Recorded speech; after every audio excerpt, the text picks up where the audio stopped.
Olá, boa tarde. Eu sou Malu Filgueiras, do Pipeline. A gente está aqui com o Sérgio Fischer, que é presidente da LOG Commercial Properties. E a gente vai falar um pouquinho sobre o mercado. E, Sérgio, obrigada aqui pelo tempo. Queria começar, a gente estava conversando aqui, né, sobre juros e a gente teve hoje a ata do Copom, na semana passada ali uma decisão que bastante dividida, mexeu muito com o mercado e juros é fundamental para o mercado de vocês, né, para o mercado imobiliário. Como é que vocês viram essa alteração recente? O que isso muda nos planos? Malu, obrigado por me receber, é um prazer estar aqui conversando com você. Bom, realmente teve uma alteração grande, uma alteração muito relevante desde o ano passado, né? Nós começamos esse ano com a previsão de ter um juros aí de próximo de 8,5% no final do ano, os mais otimistas, né? Que era um cenário bastante positivo para o setor de mercado imobiliário, principalmente para a LOG.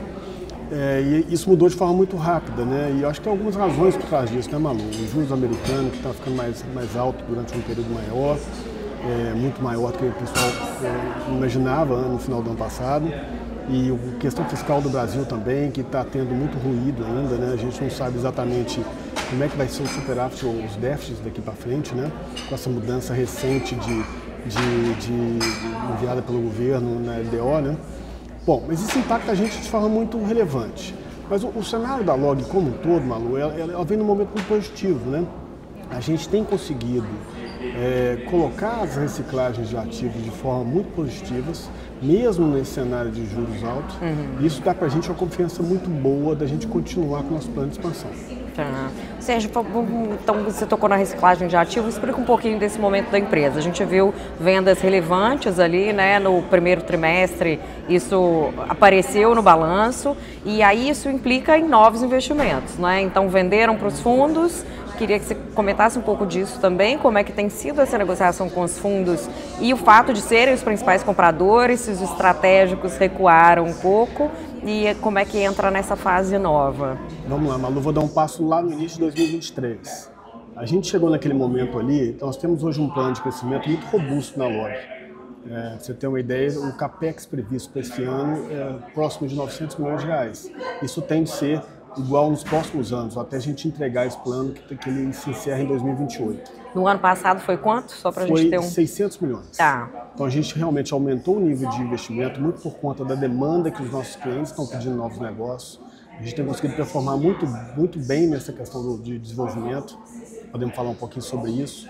Mas voltando à questão das vendas, né? A venda hoje é o pilar mais importante para a LOG de levantar recursos para o crescimento dela. A gente no passado chegamos a fazer follow-on para pegar novo equity aí para crescimento, chegamos a alavancar a companhia para crescimento, mas no momento que a gente está vivendo, desde o final do início do ano passado, nós chegamos à conclusão que a gente não quer passar, enquanto esses juros não cair de forma mais robusta, nós vamos manter a dívida líquida estável e vamos nos financiar através da reciclagem. Mas tem uma razão grande por trás disso, né? A gente vive um momento de desenvolvimento muito positivo. A LOG tem conseguido bater recordes em termos de retorno nos projetos dela, recordes históricos, né? Ano passado foi o melhor ano em termos de retorno de todos os projetos que a gente entregou. A razão por trás disso... Que é uma TIR de quanto? Qual é o... Nós chegamos até a divulgar uma TIR recente de quase 30% real, desalavancada em projetos investidos pela LOG. Que nesse comparativo... Já foi mais próximo de 15, mais próximo de 20. Então dobrou. Mais que dobrou, alguns casos mais que dobrou. É realmente um momento muito positivo, né? E tem uma razão por trás, né? A gente tem conseguido uma estabilidade muito forte no custo de construção da companhia, está estável, tem 2 anos que a gente consegue manter o mesmo patamar de custo e os preços de locação têm subido muito, né? Isso é um movimento nacional, em qualquer região do Brasil, e a LOG está presente em todas as 5 regiões. A gente tem conseguido passar um preço muito positivo e com isso aumentar os retornos. Só que na outra ponta, a ponta da venda, a gente tem visto uma liquidez positiva. É claro que você tem que ter um componente de financiamento para os compradores, né, porque os caps que a gente busca, abaixo de 8%, né, que é o jargão desse setor de cap rate, você tem que ter uma parcela, no momento de juros altos, você tem que ter uma parcela de financiamento para o comprador, mas está tendo muita liquidez. Nos últimos 2 anos, nós vendemos R$2,5 bilhões, ou seja, mais que a gente investiu.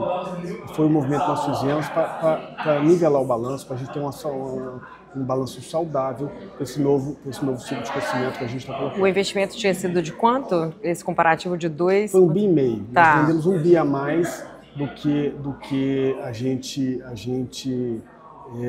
previu de investimento. Exatamente para dar uma aliviada no balanço e a gente ter a capacidade financeira de nos financiar através dessas reciclagens daqui para frente. Tá. Agora, explica um pouco dessa equação, Sérgio, porque você falou que, né, dessa demanda dos aluguéis crescentes. Então, quando vale a pena vender ao invés de ficar com o aluguel que subiu? Estratégia importante pergunta, Malu. Qual é a nossa estratégia hoje da companhia? Esse é o único pilar que a gente está acessando para crescimento, acesso de novos recursos é através da reciclagem. A gente tem o que a gente chama internamente o crescimento de ABL net, ou seja, nós vamos construir 500 mil metros quadrados de novos galpões esse ano. Nós vamos vender 200 e poucos mil para financiar esses 500 mil. Então a companhia no final do ano vai ter um crescimento de 20% de ABL net. Então esse aqui é o nosso planejamento daqui para frente, a gente vender parte dos galpões que estão sendo entregues para financiar o crescimento. Só que olhando nisso no longo prazo, a companhia vai ter um crescimento muito relevante de portfólio, o portfólio operacional que a gente chama, que está gerando aluguel, né?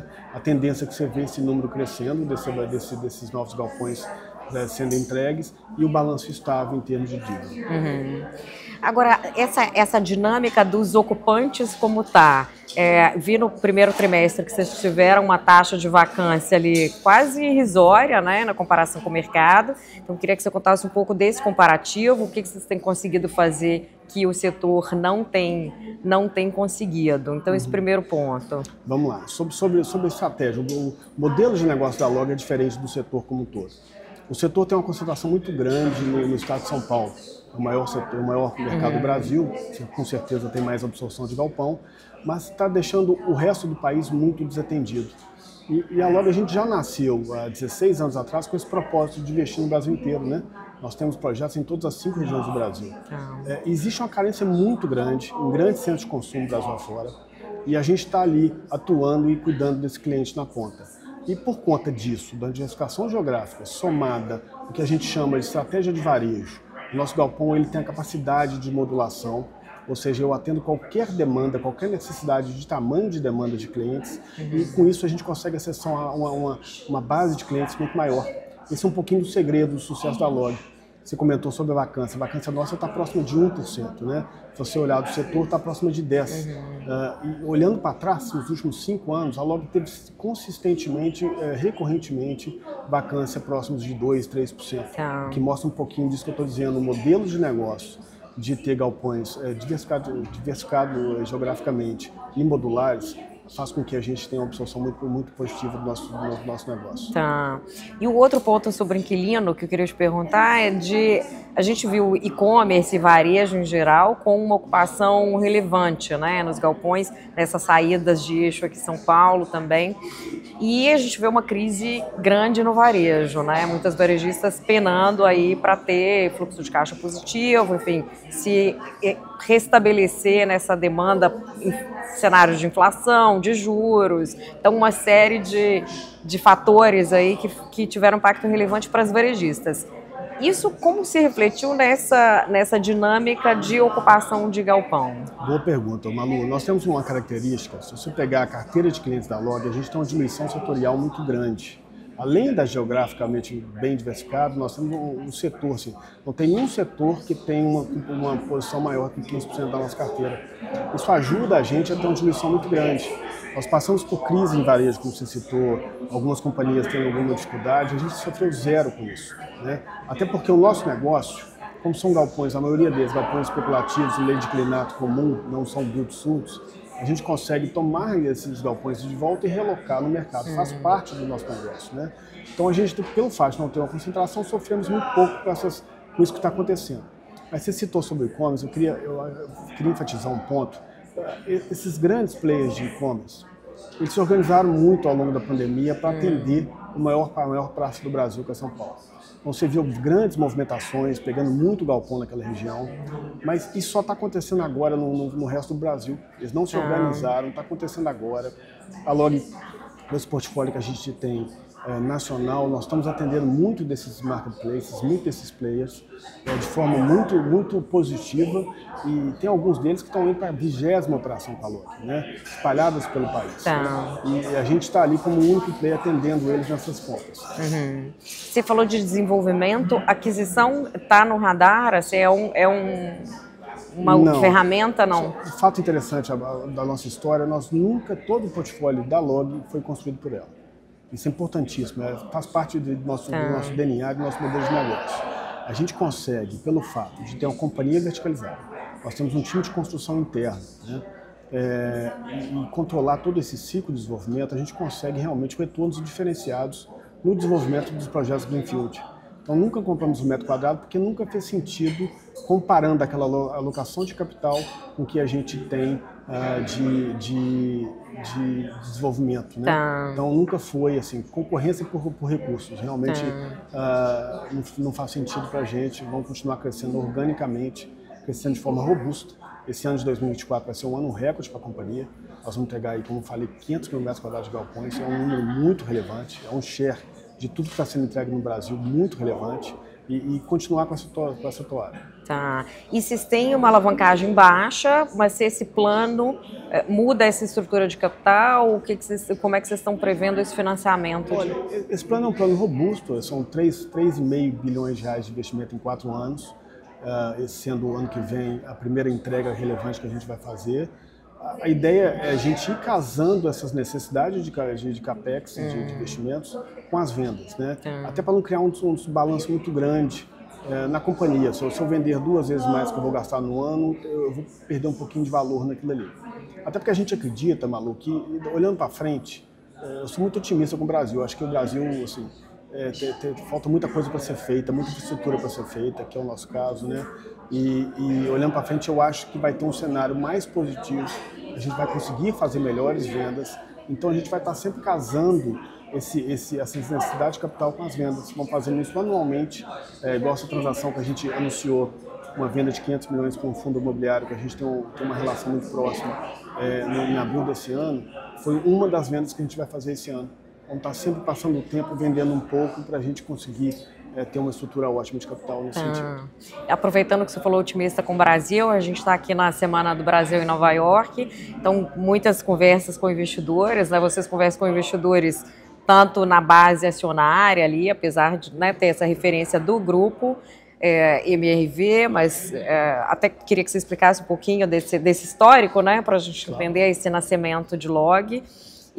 Mas tem ali tanto na base acionária como nessas vendas, né, dos ativos. E hoje, como é que estão esse tom dos investidores sobre o Brasil? Olha, sobre o Brasil começou a mudar.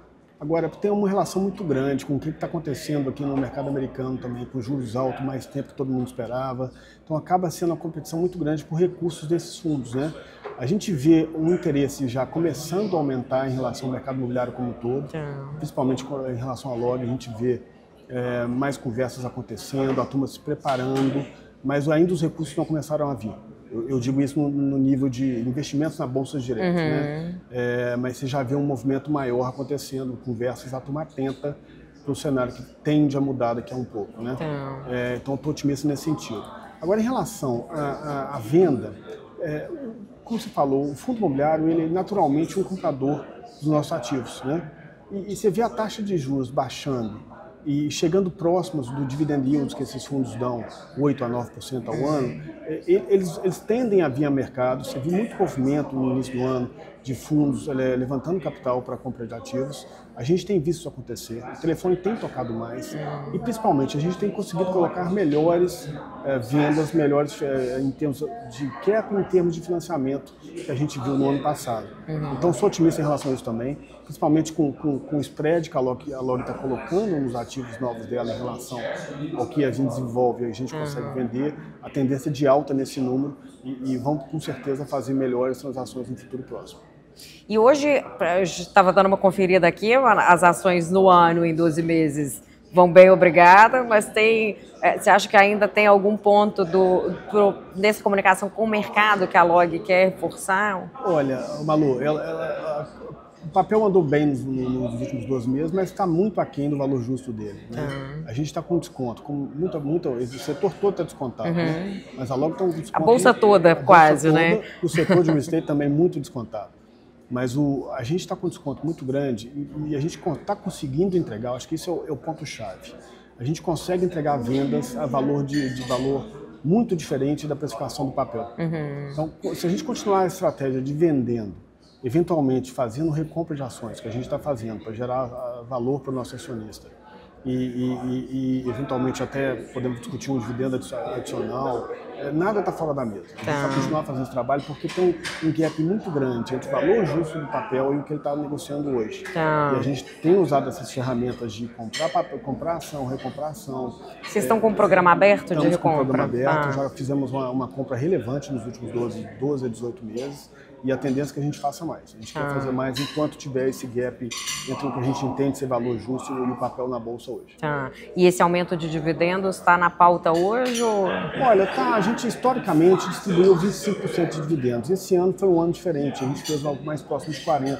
Era até uma sinalização que a companhia queria dar para a base dela, falou, olha, isso pode ser uma alternativa de gerar valor para vocês, né, para os acionistas. Porque a gente tem conseguido, temos acesso a capital através da liquidez dos ativos e vamos continuar fazendo esse movimento, né? Agora, pensando no futuro, vai depender muito de como o papel tiver, questão de quanto mais dividendos a gente vai distribuir, vai ser discutido no futuro.